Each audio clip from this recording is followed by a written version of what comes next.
اعوذ باللہ من الشیطان الرجیم بسم اللہ الرحمن الرحیم وبہ نستعین وهو خیر الناصر والمعین رب یسر ولا تعسر وتمم بالخیر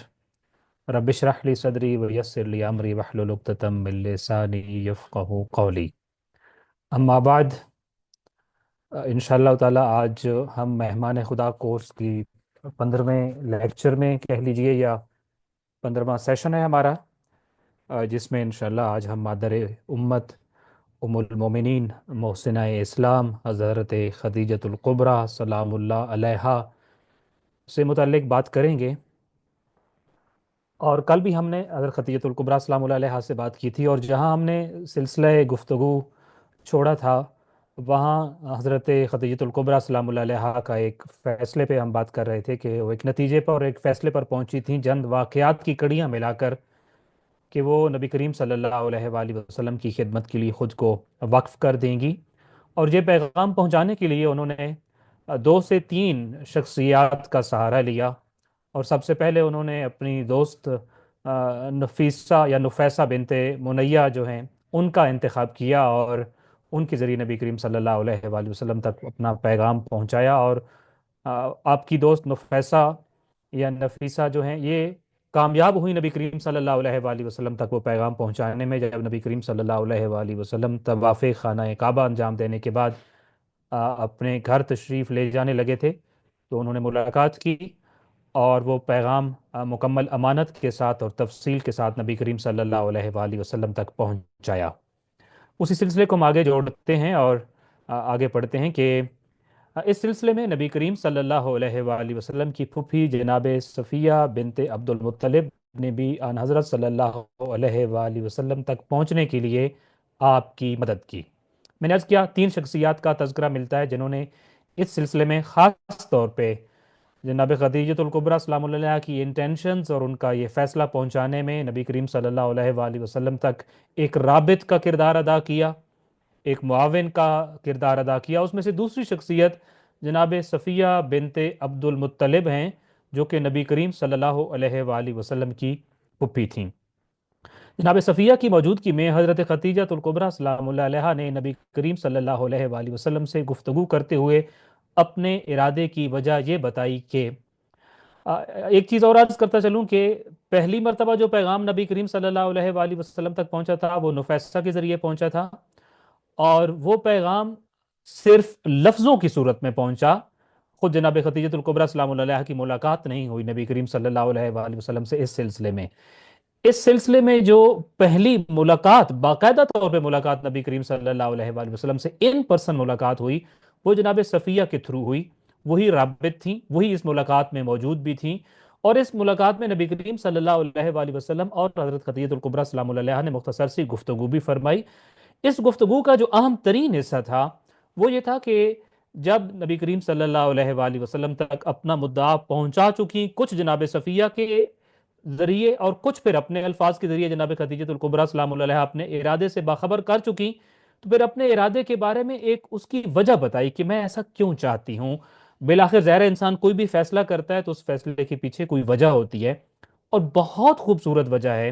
وہ وجہ اس پوری گفتگو کا اہم ترین حصہ ہے۔ یہ ملاقات ہونا بہت اہم ہے، مگر اس سے بھی زیادہ اہم وہ وجہ ہے جو حضرت خدیجۃ القبریٰ سلام اللہ علیہ نے نبی کریم صلی اللہ علیہ وآلہ وسلم کی موجودگی میں ان کے سامنے ان سے خود بیان فرمائی، اور آپ نے فرمایا کہ یبن عم قد رغبت فیک لقرابتک منی، یعنی اے چچا زاد، میری آپ کی طرف جو رشتہ ازدواج کے لیے رغبت ہے اس کی چند ایک وجوہات ہیں۔ ان میں سے پہلی وجہ یہ ہے کہ لقرابتک منی، آپ میرے اقربا میں سے ہیں۔ خود بلکہ آپ لفظ بھی دیکھتے ہیں، یبن الام کہا، یعنی اے میرے چچا زاد۔ تو چونکہ رشتے میں آپ خونی رشتہ دار تھے، قریبی رشتہ دار تھے، چچا زاد بنتے تھے، تو آپ نے کہا کہ اے میرے چچا زاد، میری جو آپ کی طرف یہ رغبت ہے، یہ میلان ہے، یہ جو فیصلہ ہے، اس کی ایک وجہ تو یہ ہے کہ ہم ایک ہی خاندان سے ہیں، رشتہ دار ہیں، لیکن اس کے بعد جو اہم ترین وجوہات ہے وہ کیا ہے؟ وَشَرَفِكَ فِي قَوْمِكَ، میں آپ کا انتخاب کیوں کر رہی ہوں؟ اس لیے کر رہی ہوں کہ آپ اپنی قوم میں شرف کے مالک ہیں، عزت کے مالک ہیں، صاحب عزت اور صاحب توقیر ہیں۔ آپ کی عزت، مقام اور مرتبہ جو ہے اس نے ایک ریزن دیا مجھے کہ میں آپ کی طرف اس حوالے سے فیصلہ کروں۔ البتہ یہ صرف ایک ریزن یہ نہیں تھا، رشتہ داری پہلا ریزن، دوسرا ریزن شرف کا فی قومی کا، کہ آپ اپنی قوم میں اس پورے بلکہ منطقے میں، علاقے میں، پورے مکہ میں آپ جتنا صاحب عزت کوئی نہیں ہے، آپ جتنا شرف اور مقام اور عزت اور مرتبہ کسی اور کے پاس نہیں ہے۔ تیسری وجہ بتائی وسطت کا فیہم، آپ ان لوگوں میں شرافت کی معراج پر قائم ہیں۔ میرے فیصلے کی تیسرا ریزن اور تیسرا وجہ جو ہے وہ یہ ہے کہ آپ کے اندر، آپ کے کردار میں شرافت پائی جاتی ہے۔ وہ امانت کا عندہم، آپ اپنی قوم میں امین کے لقب سے مشہور ہیں، آپ ان کے ہاں امین موجود ہیں، امین کی صورت میں موجود ہیں۔ وہ حسن خلق کا، آپ اخلاق کے اعلیٰ معراج پر موجود ہیں۔ وہ صدق کے حدیث کا، اور آپ گفتگو میں صادق و سچے ہیں، اخلاق میں آپ اعلیٰ اور بہترین اخلاق کے مالک، گفتگو میں صادق اور سچے ہیں۔ یہ وہ وجوہات ہیں جن وجوہات کی وجہ سے میں نے آپ کا انتخاب کیا ہے۔ یہ در حقیقت یہ جو ایک لائن ہے عربی میں، اور جس کا دو لائنز میں ترجمہ آپ دیکھ رہے ہیں، یہ ہمارے معاشرے کے بہت بڑے مسائل کا حل ہے۔ آج اگر ہم معاشرتی مسائل کی لسٹ بنائیں تو اس میں سے ایک بہت بڑا مسئلہ جو ہے وہ مناسب رشتوں کا نہ ملنا، جس کو اس عنوان سے ہم پیش کر سکتے ہیں، یا بر وقت رشتوں کا نہ ملنا، یا ہم کفو رشتوں کا نہ ملنا، ہم مرتبہ رشتوں کا نہ ملنا، یا اس کا ایک اور پہلو ہم اس صورت میں بیان کر سکتے ہیں کہ کچھ غیر مناسب وجوہات کی وجہ سے شادیوں میں تاخیر، ہر حوالے سے، خود کردار کے حوالے سے بھی، آنے والی نسل کے حوالے سے بھی، صحت کے حوالے سے بھی، اور دیگر بے شمار پہلوؤں کے حوالے سے ایک بہت بڑا ایک نیگیٹو اور منفی رجحان ہے، جس کی طرف معاشرہ مجبوراً بڑھتا جا رہا ہے کہ ہماری شادیاں بہت لیٹ عمر کی طرف مزید ابھی بڑھتی جا رہی ہیں۔ ان سارے مسائل کا حل اگر آپ چاہتے ہیں کہ ہمیں کہیں سے کوئی حل ملے، تو حضرت خدیجۃ الکبریٰ سلام اللہ علیہا کا بیان کردہ یہ ایک سٹیٹمنٹ یا ایک جملہ کہہ لیجئے، یہ ایک لائن کہہ لیجئے، اگر ہم بھی اس پر عمل پیرا ہوں تو اس سلسلے کے سارے مسائل ختم ہو سکتے ہیں۔ آپ نے اس کی وجہ صرف یہ نہیں بتائی کہ یہ میرا فیصلہ ہے، بلکہ آپ نے گویا کہ کائنات کے آنے والے تمام افراد کو بتا دیا تھا، یہ ام المعصومین کا فیصلہ ہے، یہ محسنہ اسلام کا فیصلہ ہے۔ جب اس مرحلے سے گزرو گے تو پھر آپ نے دیکھنا ہے کہ محسنہ اسلام نے، نبی کریم صلی اللہ علیہ وآلہ وسلم کے بیٹر ہاف نے، اور جس کے بارے میں ہم تھوڑی سی تفصیل بعد میں بھی ذکر کریں گے، کس بنیادوں پر فیصلہ کیا تھا، اور یہ فیصلہ کن بنیادوں پر ہونا چاہیے،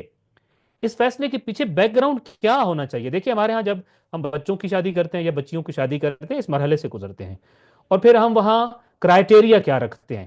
فرض کریں بیٹی کا رشتہ کہیں دینا ہے اور رشتے والے آ رہے ہیں، تو آیا رشتے کے لیے ہاں کرنی ہے یا نہ کرنی ہے، تو ہم ظاہر ہے کوئی کرائٹیریا رکھیں گے نا، کوئی وجوہات سامنے رکھیں گے، کچھ سٹینڈرڈ طے کریں گے، اور پھر اس سٹینڈرڈ کے طے کرنے کے بعد ہم ہاں یا نہ کریں گے کہ وہ لوگ اس سٹینڈرڈ پہ پورا اترتے ہیں یا نہیں اترتے۔ وہ سٹینڈرڈ کیا ہے؟ یہ سامنے لکھی ہوئی لائن جو ہے وہ سٹینڈرڈ ہے، یہ سامنے لکھی ہوئی وہ جو لائن ہے،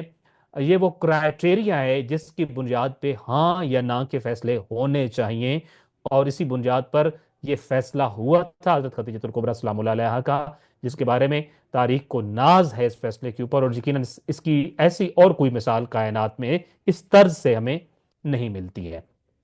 یہ جو شرائط تھی، اس سے انشاءاللہ آپ اس کی ایک لسٹ بنائیں گے اور دیکھیں گے کہ ہمارے گھروں میں ہونے والے یہ فیصلے، البتہ میں نے ضمناً مثال دی تھی کہ بچی کا رشتہ دینا ہے، سیم اسی طرح کی سچویشن پیش آتی ہے ہمیں جب ہم اپنے بچوں کے حوالے سے پریشان ہوتے ہیں اور ان کا رشتہ کہیں رشتہ داروں میں یا آؤٹ آف فیملی دیکھ رہے ہوتے ہیں، تو وہاں ہمیں جو سٹینڈرڈ طے کرنا ہوتا ہے، اس سٹینڈرڈ کی جو سرخیاں ہیں، جو نکات ہیں، جو پوائنٹس ہیں، وہ اس جہاں پہ موجود ہیں، اور یقین جانیے جس دن ہم نے ان پوائنٹس کو اپنا لیا، اس دن کے بعد ہمارے مسائل حل ہونا شروع ہو جائیں گے۔ اچھا، آپ یہ سمجھ رہے ہوں گے کہ حضرت خدیجۃ الکبریٰ سلام اللہ علیہا جس معاشرے میں رہتی تھیں، وہاں ان سٹینڈرڈز کی بنیاد پر فیصلہ کرنا آسان تھا، لہٰذا انہوں نے فیصلہ کر لیا۔ ہم جہاں رہتے ہیں، ہم بیٹے کی شادی کریں اور صرف ان شرطوں کو مد نظر رکھ کے کسی بچی کو اپنے یہاں لے آئیں، تو پھر معاشرے کا سامنا کیسے کریں گے؟ پھر ان کی ایڈجسٹمنٹ کیسے ہوگی؟ پھر ان کا فیوچر کیا بنے گا؟ پھر دیگر ہزاروں مسائل کی لسٹ ہم لے کے بیٹھے ہوتے ہیں کہ پھر فلاں فلاں چیزیں کیسے ہوں گی۔ بی بی کے زمانے میں یہ ہو سکتا تھا، آج کے زمانے میں نہیں ہو سکتا، خدا نہ خواستہ کچھ اس طرح کی گفتگو ہم سنتے ہیں، کرتے ہیں۔ اسی طریقے سے بچیوں کے حوالے سے کہ ہاں جناب خدیجۃ الکبریٰ سلام اللہ علیہا قدرے پہلے بھی ایک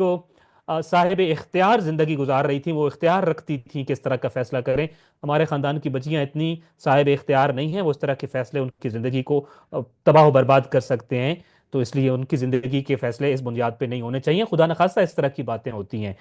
آئیے ذرا دیکھتے ہیں کہ جس معاشرے میں حضرت خدیجہ الکبریٰ سلام اللہ علیہا نے یہ فیصلہ کیا تھا، وہ معاشرہ اس فیصلے کا متحمل ہو سکتا تھا، اس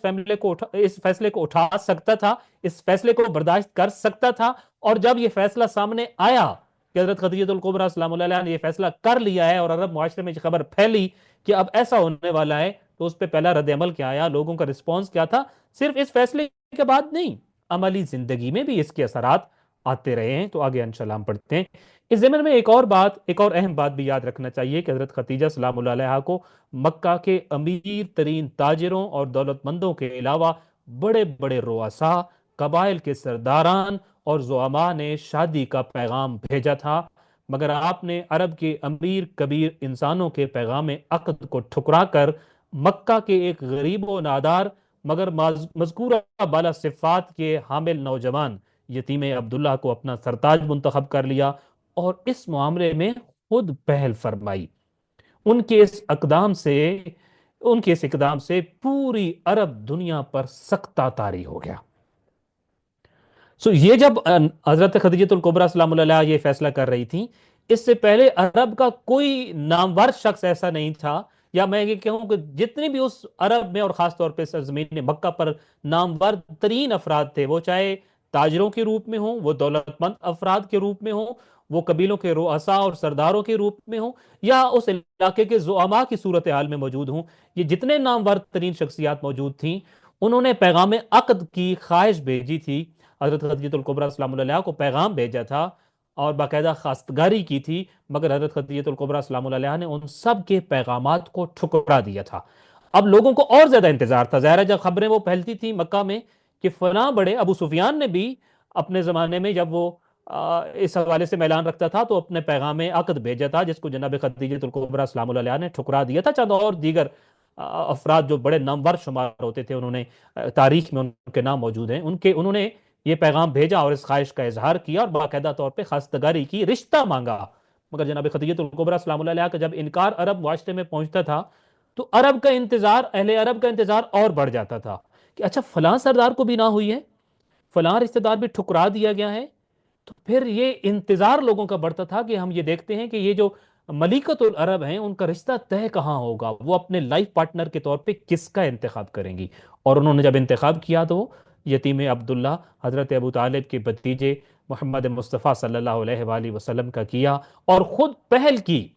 یہ بہت اہم نکتہ ہے کہ آپ نے خود پہل فرمائی، جیسے کہ بھی آپ نے دیکھا نفیسہ بنت منیہ اور بعد میں جناب صفیہ بنت عبد المطلب اور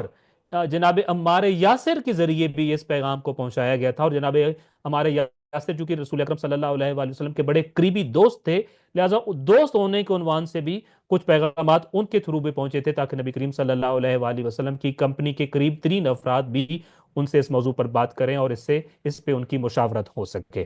تو خود پہل کی، ایک شخص نہیں، دو افراد نہیں، تین افراد کو اپروچ کیا گیا اور انہوں نے باقاعدہ طور پہ بہترین طریقے سے یہ پیغامات پہنچائے. ایک ملاقات بھی ارینج کی گئی، اس ملاقات میں نبی کریم صلی اللہ علیہ وسلم کی پھوپھی بھی موجود تھی. یہ صرف پہل نہیں کی گئی بلکہ ایک لحاظ سے کنونس کرنے کی کوشش کی گئی، ایک لحاظ سے گویا کہ تمام تر امکانات کو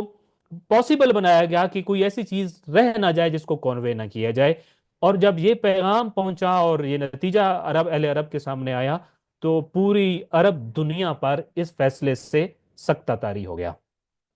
جناب خدیجہ سلام اللہ علیہا کا مالدار سرداروں کو ٹھکرا کر ایک ایسے شخص کا انتخاب کرنا جو بظاہر زندگی کی رعنائیوں سے محروم اور نہایت سادہ زندگی کا حامل تھا، معیار انتخاب شریک حیات کی گائیڈ لائنز کو واضح کر دیتا ہے. حضرت خدیجہ الکبریٰ سلام اللہ علیہا نے کن کو ٹھکرایا اور کس کا انتخاب کیا؟ اس سے ہمیں جو چیز ملتی ہے یہ ہے کہ معیار انتخاب شریک حیات کیا ہے، وہ سٹینڈرڈ کیا ہیں جو شریک حیات کا انتخاب کرتے ہوئے ہمیں دیکھنا ہوں گے، وہ اصول اور ضابطے کیا ہیں جو ہمیں اپنے لائف پارٹنر کا فیصلہ کرنے سے پہلے دیکھنا ہوں گے. کن کو ٹھکرانا ہے، کس کا انتخاب کرنا ہے. کاش ہم مادر ائمہ ام المعصومین حضرت خدیجہ الکبریٰ سلام اللہ علیہ کی زندگی سے یہ درس لیں اور خاص طور پہ صاحب اختیار افراد اس پہ متوجہ ہوں. بعض اوقات بچے اور بچیاں اس چیز پہ متوجہ ہوتے ہیں مگر وہ صاحب اختیار گھروں میں نہیں ہوتے اور اس پر عمل نہیں کر پاتے. جو والدین یہ بات سن رہے ہیں ان والدین کے لیے خاص طور پر جو بڑے بات سن رہے ہیں، جو اپنے گھر میں، اپنے فیملی میں، اپنے خانوادے میں صاحب الرائے ہیں، اپنی رائے رکھتے ہیں، اختیار رکھتے ہیں، فیصلے میں عمل دخل رکھتے ہیں، ان کے لیے یہ بہت اہم ہے کہ کن کو ریجیکٹ کرنا، کن کو ٹھکرانا ہے، کن کو نو بولنا ہے، کن کو یس کرنی ہے. اور سم ٹائمز یس کرنے والے لوگ اگر ایسے ہوں جو بہت سوٹ کرتے ہوں اور مقصدیت زندگی کے حوالے سے وہ بہترین ہوں، تو ان تک اپروچ کیسے بنانی ہے یہ گائیڈ لائنز جاننا ہے اگر ہم نے تو حضرت خدیجۃ الکبریٰ السلام علیہ کی زندگی سے لینا ہوں گی، اور انشاءاللہ تعالی اپنی زندگیوں کو اور اپنے معاشرے کی زندگی کو آسان بنانا ہوگا اس حوالے سے. سو ظاہری خوبصورتی، اچھی آمدنی اور مال و زر سب مل کر بھی کامیاب زندگی کی ضامن چیزیں نہیں بن سکتی. اگر یہ چیزیں نا ظاہری خوبصورتی کسی کے پاس ہے یا کس کے پاس نہیں ہے، کس کا کیریئر بہت اچھا ہے، کس کے پاس جاب بہت اچھی ہے، کس کی آمدن بہت اچھی ہے، کس کے پاس مال و دولت بہت اچھا ہے، کس کا بیک گراؤنڈ بہت مالی ہے، اگر یہ چیزیں کامیاب زندگی کی ضامن ہوتی تو جناب خدیجۃ الکبریٰ السلام اللہ علیہ نے اتنے سارے رشتوں کو ٹھکرایا نہ ہوتا. ان کو ٹھکرا کر آپ نے بتایا تھا کہ یہ چیزیں کامیاب زندگی کی ضامن نہیں ہیں. اگر اپنے بچوں اور بچیوں کی کامیاب زندگی چاہتے ہو تو اس معیار پر ان کے شریک حیات کا، ان کے بیٹر آف کا، ان کے لائف پارٹنر کا کبھی بھی فیصلہ مت کرنا. تبھی جناب خدیجہ سلام اللہ علیہ نے عظیم ترین صفات کو تلاش کیا اور پھر خود کو ان صفات کے حامل شخص کا نہ صرف شریک حیات بنایا بلکہ ان کی شریک مقصد بھی بن گئی. لہٰذا ان خصوصیات کو ڈھونڈا، جب وہ شخص مل گیا تو پھر وہاں تک اپروچ بنائی، پہل کی، اور پھر پہل کرنے کے بعد اپنے آپ کو ان کا شریک حیات بنا لیا. شریک حیات بہت چھوٹا لفظ ہے جناب خدیجۃ الکبریٰ السلام اللہ علیہ کے اس رشتے کے بارے میں جو ان کا نبی کریم صلی اللہ علیہ وآلہ وسلم سے ہوا. بہت چھوٹا لفظ ہے شریک حیات. آپ صرف شریک حیات نہیں تھیں، شریک مقصد بن گئیں. جو مقصد تھا زندگی کا نبی کریم صلی اللہ علیہ وآلہ وسلم کا، وہ پھر ملکۃ العرب کا مقصد حیات بن گیا، وہی مقصد زندگی بن گیا. آپ تمام ان مقاصد میں پارٹنر بن گئیں، شریکہ بن گئیں نبی کریم صلی اللہ علیہ وآلہ وسلم کی. سو یہ چند لفظ بہت توضیح و تشریح مانگتے ہیں مگر میرے خیال میں ہم انشاءاللہ متوجہ ہوں گے اور اپنے مستقبل کے فیصلوں کے لیے ان الفاظ کو اپنے لیے بہت بہترین گائیڈ لائنز کے طور پہ سیف رکھیں گے اور انشاءاللہ اس بنیاد پہ اپنے فیصلے بھی کریں گے. چشم فلک نے طول تاریخ میں ایسی ہم آہنگی اس سے قبل نہ دیکھی تھی اور اس ازدواج میں معیار کیوں کر نظر انداز کیے جا سکتے تھے جبکہ آگے چل کر اسی گھرانے میں آفتاب رسالت کا نور اترنا تھا اور مہتاب امامت بھی اسی گھر سے طلوع ہونا تھے. سچ تو یہ ہے کہ ملکۃ العرب ہی حسن صورت اور عظمت کردار میں رسالت امام صلی اللہ علیہ وآلہ وسلم کے ساتھ سجتی اور جچتی تھی. کوئی شک و شبہ نہیں ہے کہ اس پوری دھرتی کے اوپر اگر کوئی خاتون ایسی ہو جو یتیم عبداللہ کے ساتھ، سردار انبیاء کے ساتھ، مقصد تخلیق کائنات کی جو غرض و غایت ہیں ان کے ساتھ، اور جو سلطان انبیاء ہیں ان کے ساتھ اگر کوئی سجتی تھیں، کوئی جچتی تھیں تو وہ صرف اور صرف جناب خدیجۃ الکبریٰ سلام اللہ علیہ تھیں. لہٰذا بڑا معیار کو، سٹینڈرڈ کو طے کر کے اور اس سٹینڈرڈ کے مطابق یہ رشتہ طے ہوا. اور ایک اور اہم وجہ بھی یہ تھی کہ کل کو اسی گھر میں آفتاب رسالت بھی، یعنی رسالت کا بھی نزول اسی گھر میں ہونا تھا اور بعد میں پھر امامت و عصمت نے بھی تو اسی گھر سے جنم لینا تھا. اس لیے یہ انتخاب اور یہ معیار بہت ضروری تھا دیکھنا، اور جس معیار اور انتخاب کو جناب خدیجۃ الکبریٰ السلام اللہ علیہ نے اپنی باب بصیرت نگاہوں سے دیکھا اور پھر اس کے لیے پہل کی اور اس معاملے کو آگے بڑھایا. سو جب یہ چیزیں ہو گئیں، رضامندگی ہو گئی، اس رضامندگی میں البتہ پھر فیملی کو بھی شامل کیا گیا، خاندان کو بھی شامل کیا گیا، جس کو ہم نے مختصراً یہاں عرض کیا ہے کہ ان حضرت صلی اللہ علیہ وآلہ وسلم کی چچاؤں کی شمولیت اور رضامندی سے شادی کے تمام معاملات طے پا گئے. اور بالآخر وہ دن آ گیا جب ابو طالب اپنے بھتیجے محمد صلی اللہ علیہ وآلہ وسلم اور اپنے بھائیوں کے ہمراہ تھوڑے ہی فاصلے پر واقع اس گھر میں موجود تھے جس کی مالک خدیجہ بنت خویلد تھیں اور جہاں محفل نکاح منعقد ہو رہی تھی. سو یہ ان حضرت صلی اللہ علیہ وسلم کے چچا بھی اس فیصلے میں شریک ہوئے اور وہ رضامندی سے تمام معاملات طے پانے کے بعد بالآخر شادی کا دن، نکاح کا دن آ گیا اور یہ سارے اب دولہا والے آپ جناب خدیجہ بنت خویلد کے گھر میں موجود تھے، جو نبی کریم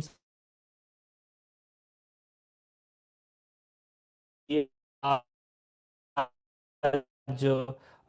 بھی نشاندہی کی جاتی ہے۔ اس محفل کے اکثر شرکاء حیرت و تعجب میں مبتلا تھے کہ کیسے عرب کی ملکہ کہلانے والی خاتون عرب کے سرداروں کے رشتوں کو ٹھکرا کر آمنہ کے لال کے ساتھ شادی پر رضامندی اختیار کر لیتی ہیں، جبکہ ان کے پاس تو ختیجہ کے مرتبے کے مطابق حق مہر ادا کرنے کے وسائل بھی نہیں۔ اب یہ ایک الگ چیپٹر تھا کہ جناب خدیجہ سلام اللہ علیہ کی زندگی کس سٹینڈرڈ پہ دنیاوی حوالے سے گزر رہی تھی، ان کے پاس کیا کچھ تھا، اور دوسری طرف جو نبی کریم صلی اللہ علیہ وآلہ وسلم کا معیار زندگی تھا وہ کیا تھا، اور ورلڈلی سٹیٹس آپ کا کیا تھا، اور آپ کے پاس زندگی گزارنے کے کیا وسائل اس زمانے میں موجود تھے۔ کہیں کوئی جوڑ بنتا ہی نہیں تھا، کہیں کوئی کمپیریزن ہی بظاہر نہیں،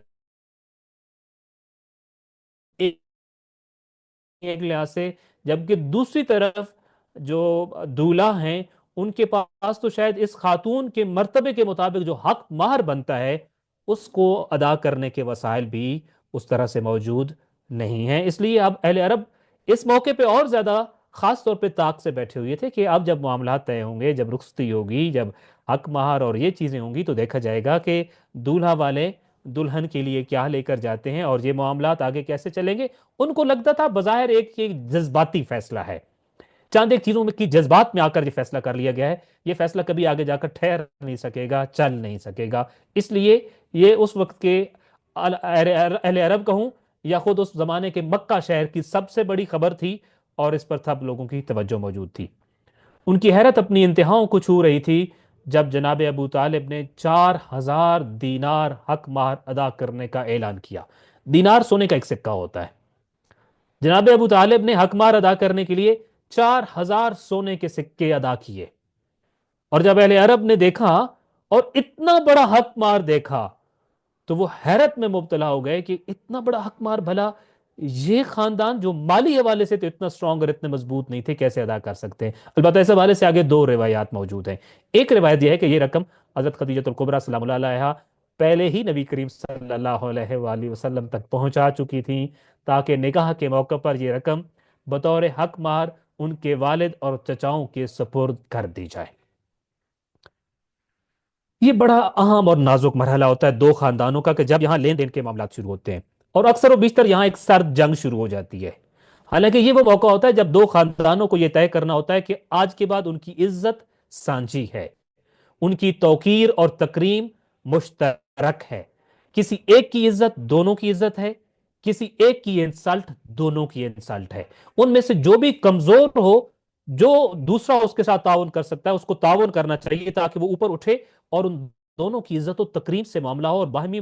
بلند ہو کر معاملہ ہو۔ لیکن جہاں کھینچا تانی شروع ہو جاتی ہے، اکثر و بیشتر خدا نخواستہ جو تجربہ کہتا ہے، جو چیزیں دیکھی گئی ہیں کہ خاندانوں میں اس دوران پہ کھینچا تانی، اونچ نیچ اور معاملات میں تھوڑے سے غلط فہمیاں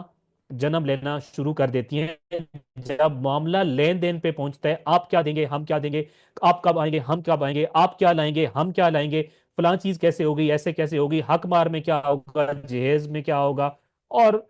بہت لمبی سی لسٹ ہے جس پہ یہ آ کر مسائل جنم لیتے ہوتے ہیں۔ جناب خدیجہ الکبریٰ سلام اللہ علیہا نے کیا طریقہ اختیار کیا ہے؟ آپ یہ بھی اعلان کر سکتی تھی کہ میں حق مار کے لیے کچھ بھی نہیں لوں گی، مگر وہ اعلان کرنا یوں اہل عرب کو حیرت زدہ نہیں کر سکتا تھا جیسے آپ کے اس اقدام نے کیا۔ آپ یوں بھی اعلان کر سکتی تھیں کہ میں آپ سے خود حق مار کا مطالبہ کروں گی، اور میرا مطالبہ یہ ہے کہ آپ فلاں چیز مجھے دیں، اور چونکہ آپ جانتی تھی فلاں چیز آپ دے سکتے ہیں، لہٰذا ایسی چیز کا مطالبہ کرتی جو رسول اکرم صلی اللہ علیہ وآلہ وسلم دے سکتے تھے، اور اہل عرب کی زبانیں چپ ہو جاتی، بند ہو جاتی کہ نہیں جی، خدیجۃ الکبریٰ سلام اللہ علیہ نے خود فلاں چیز مانگی تھی، لہٰذا ان کو فلاں چیز حق مار کے طور پر دے دی گئی۔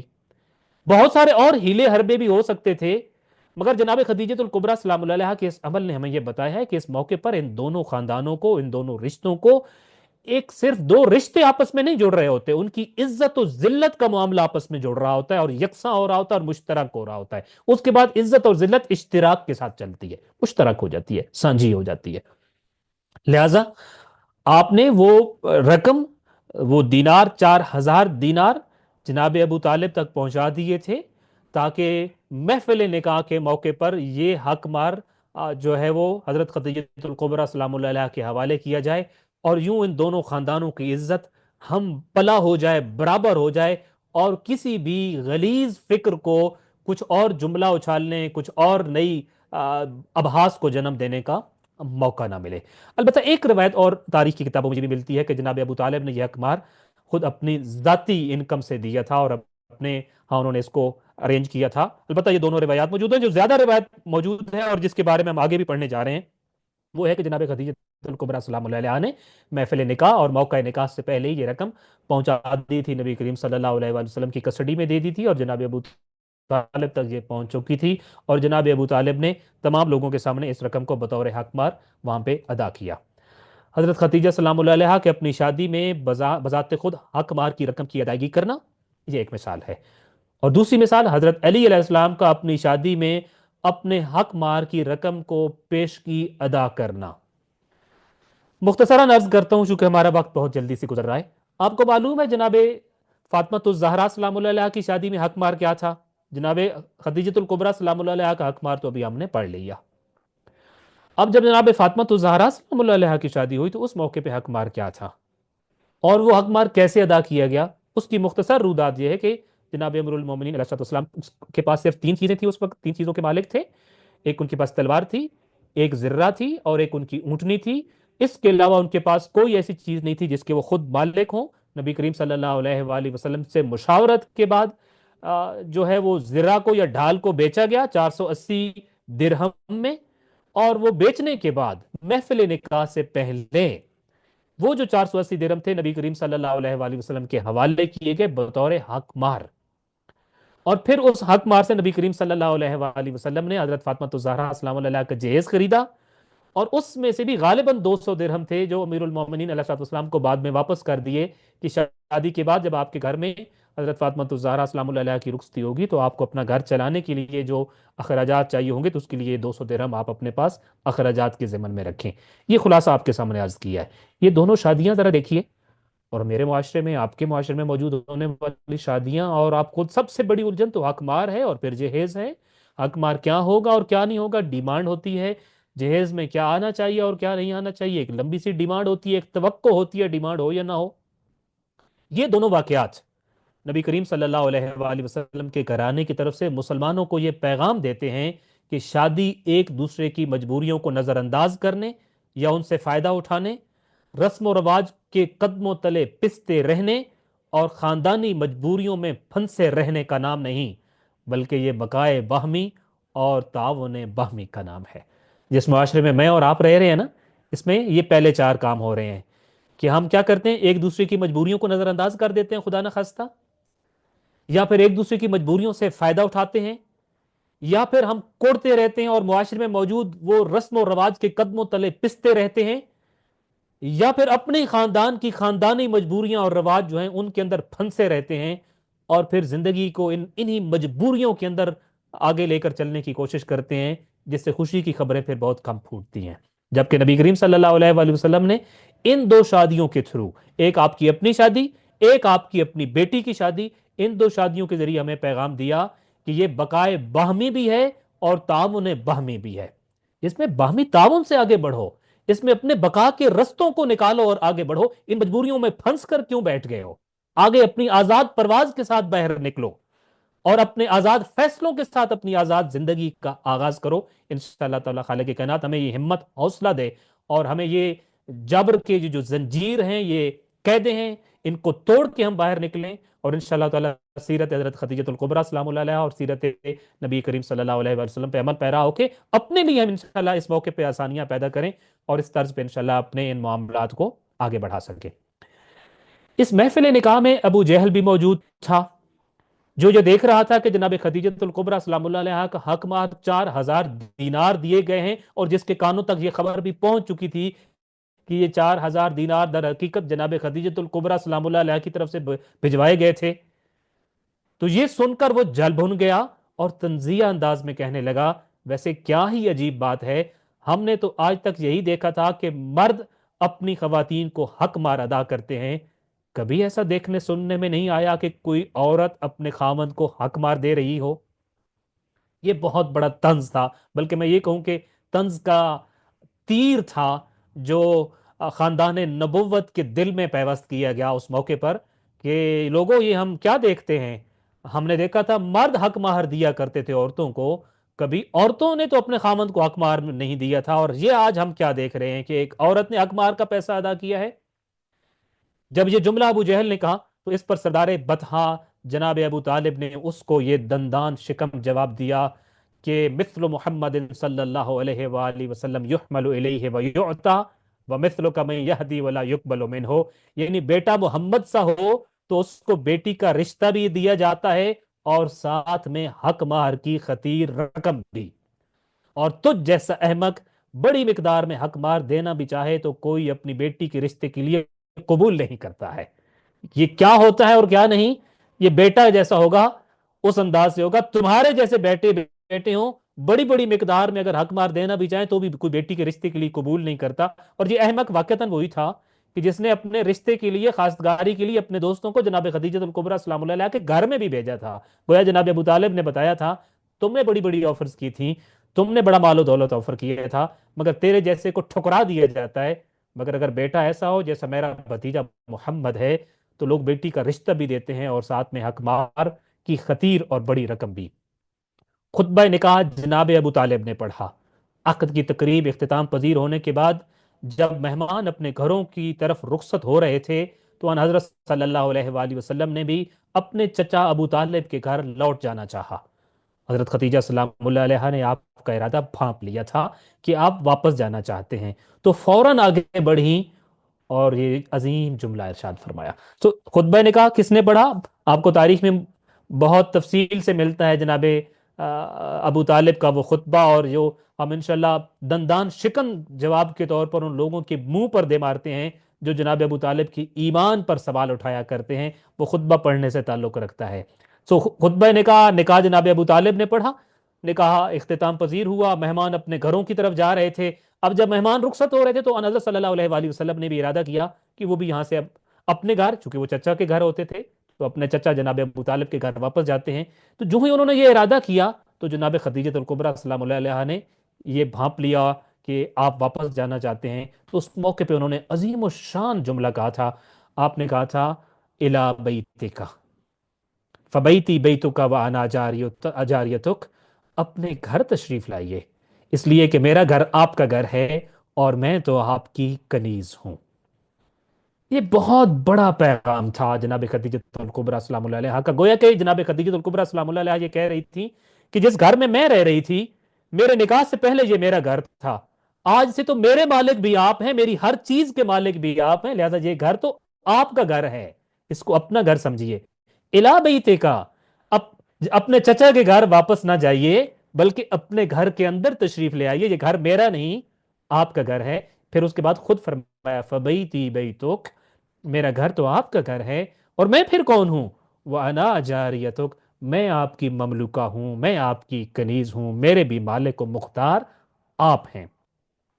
گویا کہ تقریب کے شرکاء کی موجودگی میں آپ نے محمد صلی اللہ علیہ وآلہ وسلم کے مقابلے میں اپنی اور اپنے مال کی حیثیت اسی وقت واضح کر دی تھی جب آپ اپنے گھر سے نبی صلی اللہ علیہ وآلہ وسلم کے بیت الشرف میں تشریف بھی نہ لائی تھی۔ یہ جملہ لوگوں کے سامنے کیوں کہا گیا؟ بظاہر تو یہ جملہ کہنے کے لیے شرم مانے ہوتی ہے، حیا مانے ہوتی ہے۔ آپ در حقیقت گویا کہ اس محفل میں موجود تمام لوگوں کی موجودگی میں ایک اعلان کر رہی تھیں، اور وہ اعلان تھا کہ میری اور میرے مال کی آج کے بعد حیثیت کیا ہوگی۔ آپ نے یہ اعلان کر دیا تھا میری اور میرے مال کی حیثیت یہ ہے کہ ہمارے مالک آج کے بعد محمد مصطفیٰ صلی اللہ علیہ وآلہ وسلم ہیں۔ وہ جو پورا عرب میری ملکیت میں تھا، اس پورے عرب کو گویا آج سے میں محمد مصطفیٰ کی ملکیت میں دے رہی ہوں۔ یہ اعلان کر دیا اس وقت جب آپ ابھی نبی کریم صلی اللہ علیہ وآلہ وسلم کے گھر بھی تشریف نہ لائی تھیں، اور ان لوگوں کی مکروہ خواہشات اسی وقت دم توڑ گئی تھیں جو اس رشتے کو جذباتی فیصلہ یا غیر فطری فیصلہ سمجھ رہے تھے۔ یہ اعلان آف کورس لوگوں کے آنکھیں کھولنے کے لیے کافی تھا کہ یہ تو ہم اس کو جذباتی فیصلہ سمجھ رہے تھے، غلط فیصلہ سمجھ رہے تھے، غیر فطری فیصلہ سمجھ رہے تھے، اور ان کی آنکھیں کھل گئیں، وہ حیرت زدہ رہ گئے کہ اس نکاح کے بعد جو پہلا اعلان، جو سٹیٹمنٹ جاری ہوئی حضرت خدیجہ الکبریٰ سلام اللہ علیہ کے مبارک لفظوں کی صورت میں، تو وہ لوگوں کے لیے پہلے جو فیصلہ تھا اس سے بھی زیادہ بڑی حیرت کا سبب تھی۔ بالآخر وہ دن آن پہنچا جب ملکۃ العرب اپنا خوبصورت محل چھوڑ کر محمد صلی اللہ علیہ وآلہ وسلم کے چھوٹے سے گھر منتقل ہو گئے۔ یہ ایک الگ چیپٹر ہے۔ ہمیں اگر اس پکچر کے اپنے آپ کو اس کے اندر ہم ایڈجسٹ کریں نا، کہ کن سہولیات میں رہتی تھی، کیسا رہن سہن تھا، اور پھر کس جگہ کو چھوڑ کر کس گھر میں آئیں، اور وہاں کیا حالات و واقعات تھے، یہ آف کورس ایک بہت جو ہے دل کو جھنجھوڑنے والی بات ہے۔ تو آپ نے اپنا محل چھوڑ منتقل ہو گئی۔ کوئی نہیں جانتا تھا کہ یہ سادہ اور معمولی سا گھر آنے والے دنوں میں خانہ کعبہ کے بعد مکہ کا عظیم ترین مقام ہوگا، بلکہ اسلامی تاریخ کا مرکز اور آماجگاہ بن جائے گا۔ جس کو ہم ابھی چھوٹا سا گھر کہہ رہے تھے جناب خدیجہ کے گھر کے مقابلے میں، جناب خدیجہ کے میکے والے گھر کے مقابلے میں چھوٹا سا گھر کہہ رہے تھے، کسی کو کیا معلوم تھا کہ یہ اس پوری دھرتی پر خانہ کعبہ کے بعد خانہ جو ہے وہ سب سے مقدس ترین مقام بننے والا ہے، اہم ترین مقام بننے والا ہے، اور یہ تاریخ اسلامی کا مرکز بننے والا ہے۔ صفا سے مروہ کی پہاڑی کی طرف جاتے ہوئے مروہ کی چوٹی سے تھوڑا پہلے دائیں جانب وہی جگہ ہے جہاں ان دو عظیم ہستیوں خدیجہ و محمد علیہ السلام کا گھر تھا۔ یہ گھر کہاں تھا؟ اگر آپ خانہ کعبہ کی زیارت کے لیے تشریف لے گئے ہوں، اور انشاءاللہ خالق کائنات ہم سب کو یہ بارہا یہ موقع عطا فرمائے، تو وہاں جب آپ صفا سے مروہ کی طرف جاتے ہیں تو مروہ کی طرف جاتے ہوئے جب چڑھائی شروع ہونے لگتی ہے اس سے تھوڑا پہلے دائیں سائڈ پہ جو صحن ہے آج موجود ہے، یہی تو وہ جگہ تھی جہاں حضرت خدیجہ الکبریٰ سلام اللہ علیہا اور حضرت محمد مصطفیٰ صلی اللہ علیہ وآلہ وسلم کا گھر تھا۔ یہ وہ گھر تھا جو مرکز وحی تھا، اور قبۃ الوحی اسی گھر میں موجود تھا۔ یہی وہ گھر تھا جہاں وحی کا مرکز تھا، اور جہاں وحی آتی تھی اور نبی کریم صلی اللہ علیہ وآلہ وسلم وحی کو وصول کرتے تھے۔ یہیں حضرت فاطمہ الزہرا سلام اللہ علیہ کی ولادت ہوئی، اور مولد فاطمہ کی یادگار بھی یہیں ہے، اور سب سے بڑھ کر مکہ کے بے آسرا و بے سہارا افراد کا گھر بھی یہی تھا۔ جناب خدیجہ سلام اللہ علیہ اپنے میکے کے گھر سے جب یہاں منتقل ہوئیں تو صرف جناب خدیجہ منتقل نہیں ہوئیں، بے آسرا بے سہارا افراد بھی ادھر منتقل ہو گئے۔ اب پورے مکہ کے بے آسرا بے سہارا لوگوں کا گھر بھی یہی گھر تھا۔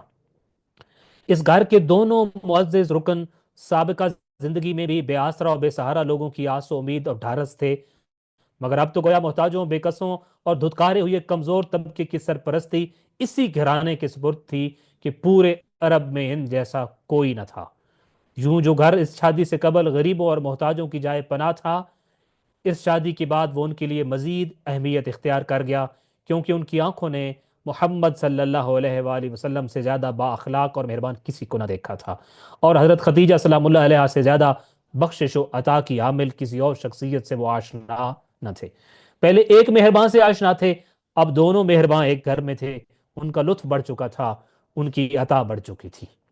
شادی کے بعد حضرت خدیجہ الکبریٰ سلام اللہ علیہ نے اپنی ساری دولت پیغمبر اسلام صلی اللہ علیہ وآلہ وسلم کے اختیار میں دے دی کہ وہ جہاں اور جیسے چاہیں خرچ کریں،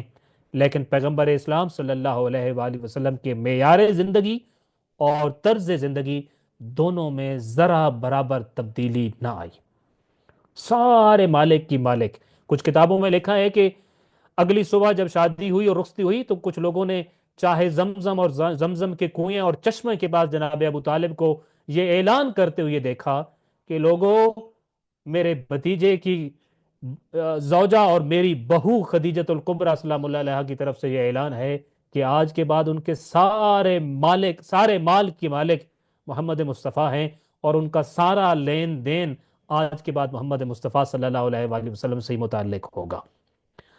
یہ جو کچھ ان کے پاس تھا اپنی ذات تک کو انہوں نے پیغمبر اسلام صلی اللہ علیہ وآلہ وسلم کے اختیار میں دے دیا، اپنا مال و دولت بھی، مگر نبی کریم صلی اللہ علیہ وآلہ وسلم کے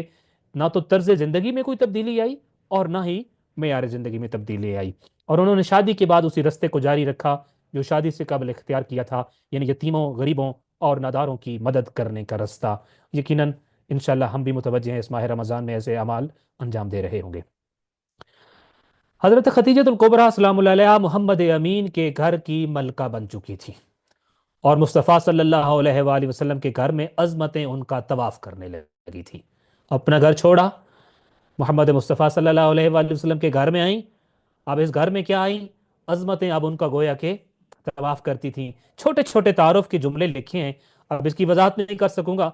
آپ نے خود کو خاص طور پہ حاضر ذہن رہنا ہے اس دوران، اور ایک ایک جملے پہ غور کرنا ہے۔ یہ جناب خدیجہ الکبریٰ سلام اللہ علیہا کا تعارف ہے۔ حبیب خدا کی پہلی بیوی، بلا شرکت غیر، پورے 25 سال نبوت کی مونس و غم گسار، سب سے پہلے سردار انبیاء پر ایمان لانے کا اعلان کرنے والی، نبوت کے ساتھ کھڑے ہو کر نماز ادا کرنے والی اولین نمازی، اپنی حویلی میں مسلسل وحی الہی کی آوازوں کو سننے والی، معراج کی بلندیوں پر بھی تذکرہ کیے جانے والی، جبرائیل جن کے لیے خدا کا سلام لے کر نازل ہو، دور جاہلیت میں بھی طاہرہ، سیدہ قریش اور عقیلہ قریش کہلانے والی، طویل ترین رفیقہ حیات پیغمبر، خاتم المرسلین کی پاک و پاکیزہ نسل کی ماں، جنتی خواتین جس کی زیارت کے لیے حاضر ہوں، نسل پیغمبر کو لے کر اپنے عظیم شوہر کے ساتھ 3 سال قید سخت کی زندگی گزارنے والی، اپنی پوری دولت کو اسلام پر خرچ کر دینے والی تاریخ ساز خاتون، شریک مقصد محمد مصطفیٰ صلی اللہ علیہ وآلہ وسلم، 11 معصوم اماموں اور ہادیوں کی ماں، ایک بہترین بیوی، بے مثال ماں اور کامیاب عورت، یعنی کون؟ خدیجۃ الکبریٰ سلام اللہ علیہا۔ یہ وہ عظمتیں تھیں جو اس گھر میں آنے کے بعد خدیجۃ الکبریٰ سلام اللہ علیہا کا طواف کر رہی تھیں، اور پوری زندگی نیا سے نیا ٹائٹل، لقب اور عظمت اور رتبہ اور کرامت تھی جو جناب خدیجۃ الکبریٰ سلام اللہ علیہا کو ملتی جا رہی تھی۔ اور میں سمجھتا ہوں ان میں سے ہر ایک جملہ، بلکہ ہم جو پڑھ رہے ہیں، میں نے ایک شروع میں ایک دعویٰ کیا تھا، جناب خدیجۃ الکبریٰ سلام اللہ علیہا کی زندگی کا ہر پہلو ان کے خصائص میں شامل ہے۔ یہ ہیں خصائص حضرت خدیجۃ الکبریٰ سلام اللہ علیہا۔ محمد مصطفیٰ صلی اللہ علیہ وآلہ وسلم کا دیگر سرگرمیوں کے ساتھ ساتھ اب غار حرا میں زیادہ وقت گزرنے لگا تھا۔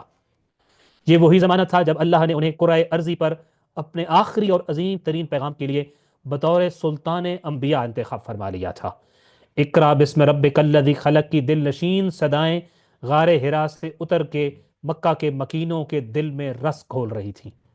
مگر مفاد پرست ٹولہ ان الہی صداؤں کو دبانے کے لیے دوسری طرف جمع ہونے لگا تھا، اور اسلام کی آمد کے ساتھ ہی چند گنے چنے افراد کے علاوہ یہاں کی پوری فضا اور سارا عرب گویا یتیم عبداللہ کا دشمن بن گیا تھا۔ ہر طرف اذیتوں، تکالیف اور دکھوں کا ڈیرا تھا، اپنے بیگانے بن چکے تھے اور پورا شہر دشمن لگتا تھا۔ اس گھر میں آنے کے بعد غار حرا میں اب نبی کریم صلی اللہ علیہ وآلہ وسلم گئے اور اقرا بسم ربک الذی خلق کی وحی لے کر آئے، جو کہ اکثر وہاں جایا کرتے تھے، مگر اس وحی کے آنے کے بعد کچھ لوگ تو ایسے تھے جن کے دلوں میں نئی زندگی آئی، نیا ولولہ آیا، مگر عرب کی اکثریت ایسی تھی جو آپ کی دشمن بن گئی، اور ایک نیا فیز آف لائف کہہ لیجئے، زندگی کا ایک نیا سلسلہ شروع ہوا جو اذیتوں بھرا تھا، جو تکلیفوں اور مصائب بھرا تھا، جہاں سکھ نہیں تھا بلکہ ہر طرف دکھ، رنج، تکلیف اور غم انتظار میں کھڑے ہوتے تھے۔ ایسے میں ایک گھر ایسا بھی تھا جہاں یتیموں اور بے نواؤں کے سہارے کا لقب پانے والی خدیجہ سلام اللہ علیہا اپنی مالی و اخلاقی پشت پناہی اور اپنی بے ریا محبت و الفت سے مصطفیٰ صلی اللہ علیہ وآلہ وسلم کی حویلی کو جنت بنائے ہوئی تھی۔ معاشرہ اس طرح سے پیش آتا تھا، مگر ایک گھر میں ایک خاتون ہیں جنہوں نے ایک حویلی کو گویا کہ نبی کریم صلی اللہ علیہ وآلہ وسلم کے لیے جنت بنایا ہوا ہے، ایک ایسی جنت جہاں وہ اپنی عظیم جدوجہد کے دنوں اور تبلیغ اسلام کے مشکل ترین دور میں سکھ کا سانس لیتے اور آنے والے دنوں کی مشکلات کا مقابلہ کرنے کے لیے تیار ہو جاتے تھے۔ آپ قدم بقدم رسول اللہ صلی اللہ علیہ وآلہ وسلم کے لیے قلبی سکون بھی تھیں اور ان کا حوصلہ و سہارا بھی۔ حضرت خدیجہ سلام اللہ علیہ کے دیگر امتیازات میں سے ایک امتیاز یہ تھا کہ آپ پیغمبر اسلام صلی اللہ علیہ وآلہ وسلم کی صرف شریک حیات ہی نہ تھیں بلکہ صحیح معنوں میں شریک کار نبوت بھی تھیں۔ اور یہ کوئی عام سا جملہ نہیں ہے، شریک حیات تو بہت ہوتی ہیں، مگر نبی کریم صلی اللہ علیہ وآلہ وسلم کے ساتھ کار نبوت میں شرکت اور شریک ہونا، یہ امتیاز حضرت خدیجۃ الکبریٰ سلام اللہ علیہا کے پاس ہے۔ اسلام کی ترویج و اشاعت ہو یا دشمنان اسلام کے خلاف حکمت عملی، آپ ان سب امور میں رسول اللہ صلی اللہ علیہ وآلہ وسلم کی بہترین مشیر تھیں اور دوست تھیں۔ ایک ایک جملہ باہر صورت وضاحت مانگتا ہے۔ جتنے اہم امور آئے اور مختلف سفیئرز آف لائف آئے، نبی کریم صلی اللہ علیہ وآلہ وسلم کی بہترین دوست اور بہترین مشیر کے طور پر جناب خدیجۃ الکبریٰ سلام اللہ علیہا ساتھ موجود ہوتی تھیں، اور کیوں نہ ہوتی جبکہ آپ علیہ السلام محمد صلی اللہ علیہ وآلہ وسلم کی رفیقہ حیات سے زیادہ ان کی رفیقہ مقصد تھی۔ پھر وہ وقت بھی آیا جب رسول اللہ صلی اللہ علیہ وآلہ وسلم اپنی رفیقہ حیات سے ایک دو دن نہیں بلکہ پورے 40 دنوں کے لیے جدا ہو گئے۔ اس دوران خدیجۃ الکبریٰ سلام اللہ علیہا بے چین ضرور تھیں مگر پریشان نہیں۔ ان کے محبوب شوہر بھی ان کی حالت سے بے خبر نہ تھے، اس لیے اپنے دیرینہ دوست عمار یاسر کو خدیجہ سلام اللہ علیہا کے نام حوصلہ و صبر کا پیغام دے کر بھیجا کہ وہ انہیں جا کر کہیں کہ میری آپ سے دوری کسی اور سبب سے نہیں بلکہ حکم خدا کی وجہ سے ہے، آپ اطمینان رکھیں اور میرا انتظار کریں، خدا یقیناً ہمیں کچھ عظیم ہدیہ و تحفہ دینا چاہتا ہے۔ تو یہ مشکلات تھیں، اور اس مشکلات کے دور میں پھر نبی کریم صلی اللہ علیہ وآلہ وسلم جناب خدیجہ الکبریٰ سلام اللہ علیہ کے گھر کو چھوڑ کر چلے گئے، اور ایک دو دنوں کے لیے چھوڑ کر نہیں چلے گئے، 40 دنوں کے لیے چھوڑ کر چلے گئے، اور جانے کی وجہ ان کا اپنا فیصلہ نہیں تھا بلکہ حکم خدا تھا، اور انہوں نے یہی پیغام جناب عمار یاسر کو دے کر بھیجا تھا کہ آج کے بعد میں فاطمہ بنت اسد کے گھر میں رہوں گا، رات ہوتی ہوئی اپنے گھر کی حویلی کا دروازہ بند کر لینا، آرام دہ بستر بچھا لینا اور آرام سے سو جانا کہ اس دوران میں جناب فاطمہ بنت اسد کے گھر رہوں گا، یہ حکم خدا ہے۔ مجھے لگتا یہ ہے کہ خدا ہمیں کسی بہت عظیم تحفہ اور ہدیہ سے نوازنا چاہتا ہے، اس لیے خالق کائنات نے مجھے یہاں 40 دنوں کے لیے رکنے کا، البتہ 40 دن مینشن نہیں تھے، کچھ دنوں کے لیے یہاں رکنے کا حکم دیا ہے۔ آن حضرت صلی اللہ علیہ وآلہ وسلم نے یہ 40 دن صوم و صلات اور ذکر و مناجات میں گزارے، دن کو روزہ رکھتے اور افطار جنتی کھانے سے فرماتے، رات عبادت الہی میں بسر کرتے۔ ان 40 دنوں میں آپ نے صرف جناب خدیجۃ الکبریٰ سلام اللہ علیہ کا گھر ہی نہیں چھوڑا، تبلیغ رسالت کی اکثر سرگرمیاں بھی اٹھا لی گئیں، اور آپ ان دنوں میں عبادت الہی کے لیے وقف ہو گئے، دن کو روزہ رکھتے تھے، پوری رات عبادت الہی میں بسر کرتے تھے، افطار کے لیے جنتی کھانا آتا تھا، صوم و صلات ذکر و مناجات چل رہا تھا، اور نبی کریم صلی اللہ علیہ وآلہ وسلم اس دوران جناب فاطمہ بنت اسد کے گھر میں رہے۔ مقررہ مدت کے بعد بڑا خوبصورت چیپٹر ہے کہ اس دوران جناب خدیجۃ الکبریٰ سلام اللہ علیہ پہ یہ وقت بہت صورت مشکل گزرا، اب بہت یاد کرتی تھیں اور بعض اوقات تو روتی بھی تھیں، اور نبی کریم صلی اللہ علیہ وآلہ وسلم جب ایک رات کو افطار کے بعد حسب معمول تیاری کی کہ اب وہ رات کو عبادت میں بسر کرنا چاہتے تھے، اور جائے نماز پہ جا کے کھڑے ہوئے تو جبرائیل امین نازل ہوئے اور کہا کہ آج کی رات آپ عبادت پروردگار نماز و صوم و صلات کی صورت میں انجام نہیں دیں گے بلکہ اپنے گھر تشریف لے جائیے کہ خدیجۃ الکبریٰ سلام اللہ علیہ منتظر ہیں۔ آپ اپنے گھر گئے، دق الباب کیا، اور آگے سے ایک روبدار اور گرجدار آواز آئی، کون ہے رات کے اس پہر میرے اس دروازے پہ ہاتھ لگانے والا؟ سوائے محمد کے کسی کو زیبا نہیں ہے کہ میرے دروازے کو چھوئے بھی صحیح۔ تو جواب یہی ملا، خدیجہ میں محمد مصطفیٰ ہوں، واپس پلٹ آیا ہوں۔ ملکۃ العرب نے ان کا استقبال کیا، پیغمبر اسلام صلی اللہ علیہ وآلہ وسلم نے مسرت و شادمانی کے عالم میں پیغمبر اسلام صلی اللہ علیہ وآلہ وسلم مسرت و شادمانی کے عالم میں اپنے گھر داخل ہوئے۔ وعدہ خدا کے مطابق عظیم و پاکیزہ نور باپ کے صلب سے ماں کے رحم میں وارد ہوا۔ رسول اللہ صلی اللہ علیہ وآلہ وسلم کو کوثر تو خدیجہ سلام اللہ علیہ کو تنہائی کا ساتھی مل گیا، اور پھر ایک دن رحمت للعالمین کے گھر الکوثر کا تاج پہنے وہ عظیم بیٹی آئی جس نے پورے جہاں کے لیے اسوہ بننا تھا۔ نبی کریم صلی اللہ علیہ وآلہ وسلم گھر آئے، نور فاطمہ الزہرا سلام اللہ علیہ آپ کے ہمراہ تھا،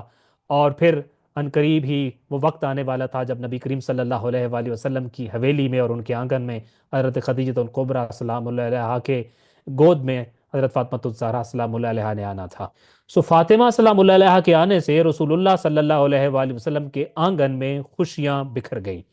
اور اس عظیم گھر کے ہر درد کو خوشی میں بدل دیا۔ ہر مشکل آسان ہو گئی، سارے ملال دھل سے گئے، جلتی آنکھوں میں ٹھنڈک بس گئی، بے چین دل کو قرار سا آ گیا، اور کیوں نہ ہوتا کہ رحمت للعالمین کے گھر رب العالمین کی رحمت اتر آئی تھی۔ تو حضرت فاطمہ الزہرا سلام اللہ علیہ کا آنا ہر حوالے سے اس مشکل ترین دور میں ایک راحت تھی، ایک سکون تھا، ایک تسلی تھی، اور ایک چین تھا، اور ایک قرار تھا رحمت للعالمین صلی اللہ علیہ وآلہ وسلم کے لیے۔ یہی وہ زمانہ تھا جب وہ اسلام کے خلاف کی جانے والی سازشوں کے خلاف اپنے گھر کو ایک مضبوط قلعہ بنائے کھڑی تھی۔ ایک طرف جناب فاطمہ الزہرا سلام اللہ علیہ کی جب ولادت ہوتی ہے تو اسی زمانے میں اسلام کے خلاف سازشیں ہو رہی تھیں، اور حضرت خدیجہ الکبریٰ سلام اللہ علیہ اپنے گھر کو گویا کہ ایک مضبوط قلعہ بنائی ہوئی تھی، اسلام کا ایک مضبوط قلعہ۔ اسی دوران اپنی بیٹی فاطمہ کی صورت میں ایک ایسا شاہکار تیار کر رہی تھی جو نہ صرف زنان عالم کے لیے کامل نمونہ ہو، بلکہ ان کے مد نظر یہ تھا کہ ان کی رحلت کے بعد بھی ملکۃ العرب کی محبت، وفا، خلوص، ایثار اور شجاعت ان کی بیٹی فاطمہ کی صورت میں رسول اللہ صلی اللہ علیہ وآلہ وسلم کے ہمراہ رہے، اور ان کی تقویت کا سبب بنتی رہے۔ اب تربیت شروع ہوئی حضرت خدیجہ الکبریٰ سلام اللہ علیہ کی، اور خواب و خیال اور تصور کے تانے بانے یہ کہتے ہیں کہ گویا کہ حضرت خدیجہ الکبریٰ سلام اللہ علیہ چاہتی تھیں کہ وہ اس دنیا سے چلی جائیں، تب بھی محبت محمد مصطفیٰ کے ساتھ رہے، وفا ان کے ساتھ رہے، خلوص ان کے پاس چھوڑ جائیں، ایثار و شجاعت کا ایک مجسمہ ان کے پاس چھوڑ جائیں، اور وہ یہ سارا کچھ حضرت فاطمہ الزہرا کی صورت میں بنا رہی تھیں، سنوار رہی تھیں، سجا رہی تھیں، تربیت کر رہی تھیں کہ میرے بعد یہ بیٹی ہوگی تو یہ سارے رشتے انشاءاللہ رسول اللہ صلی اللہ علیہ وسلم کے پاس موجود رہیں گے۔ اپنی بیٹی فاطمہ کی پرورش اور تربیت ایسی بنیادوں اور اصولوں پر کی کہ آپ کی وفات کے بعد بھی آپ کی اکلوتی صاحبزادی اپنے بابا کا خیال رکھنے میں ام ابیہا بن کر نہ صرف خدیجہ کی کامل اور ہونہار جانشین ثابت ہو رہی تھیں، بلکہ جب وقت آیا تو وہ علی کی جانب اٹھنے والے ہاتھوں کے سامنے دیوار بن کر کھڑی ہو گئیں اور محافظہ امامت کا لقب پایا۔ محسنہ اسلام نے اپنے گھر میں محافظہ امامت کی تربیت اور پرورش کی، اور بالکل وہی کردار سکھایا جو نبی کریم صلی اللہ علیہ وآلہ وسلم کے ساتھ جناب خدیجہ الکبریٰ نے ادا کیا تھا، اسی کردار کو ریپیٹ کرنا تھا امیر المومنین حضرت علی علیہ السلام کے ساتھ محافظہ امامت بن کر حضرت فاطمہ الزہرا سلام اللہ علیہا نے، اور اسی بنیادوں پہ تربیت کی جا رہی تھی اپنی اس عظیم بیٹی کی۔ دیگر والدین کے برعکس کہ جو اپنی اولاد کو ہر ممکن سہولیات میسر کرتے ہیں، ان سے لاڈ کرتے اور کھیلتے ہیں، ان کے ناز نخرے اٹھاتے اور ان کا دل بہلانے کے لیے کھلونے پیش کرتے ہیں، خدیجہ الکبریٰ سلام اللہ علیہا اپنی بیٹی فاطمہ کے لیے ایسا کچھ نہیں کر سکتی تھی، چونکہ یہ شعب ابی طالب کا زمانہ تھا جب فاطمہ اپنا بچپن گزار رہی تھی۔ اس دوران سہولیات تو درکنار، کھانے پینے جیسے بنیادی ضروریات زندگی بھی ان سے چھینی جا چکی تھی، اور بچوں کے بھوک سے بلکنے کی صدائیں اس وادی سے اٹھتے ہوئے پورے مکہ میں سنائی دیتی تھیں۔ اب بچپن کیسا تھا جناب فاطمہ الزہرا سلام اللہ علیہا کا؟ ایک جملہ ہی کافی ہے کہ آپ کا بچپن شیب ابی طالب میں گزرا۔ نہ کوئی کھلونا، نہ کوئی ہم جولی، نہ ہی کوئی سہیلی، نہ ہی دل بہلانے کو کوئی سما، بھوک پیاس، ڈر، خطرہ ہر طرف موجود تھا، اور سہمے ہوئے بچے، اور یہ بچپن تھا حضرت فاطمہ الزہرا سلام اللہ علیہا کو اس وادی کے اندر۔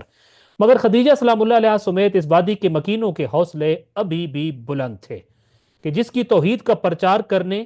اور جس کے دین کی خاطر یہ تکالیف آئی تھیں، وہ قادر مطلق ہے، اور اس کے سامنے سرخ روح وہی ہوتا ہے جو اس کے بھیجے گئے امتحان اور آزمائش میں ثابت قدم رہتے ہوئے اس کو صبر و شکر اور بلند ہمتی سے گزارے۔ مسلمان جو تھے وہ ہمت ہارے ہوئے نہیں تھے، انہیں یقین تھا کہ اس کے آخر میں کامیابی ہماری ہے۔ جس سال شیب ابی طالب کا مشکل ترین 3 سالہ دور ختم ہوا، اسی سال نبی کریم صلی اللہ علیہ وآلہ وسلم کا مکہ میں سب سے بڑا سہارا یعنی ابو طالب کا ساتھ چھن گیا۔ جناب ابو طالب کی وفات کے تھوڑے عرصے بعد اسی سال آپ کی خدمت میں 25 برس گزارنے والی آپ کی مونس و ہمگسار شریکہ حیات شیب ابی طالب کے مصائب کی تاب نہ لاتے ہوئے بیمار پڑ جاتی ہیں۔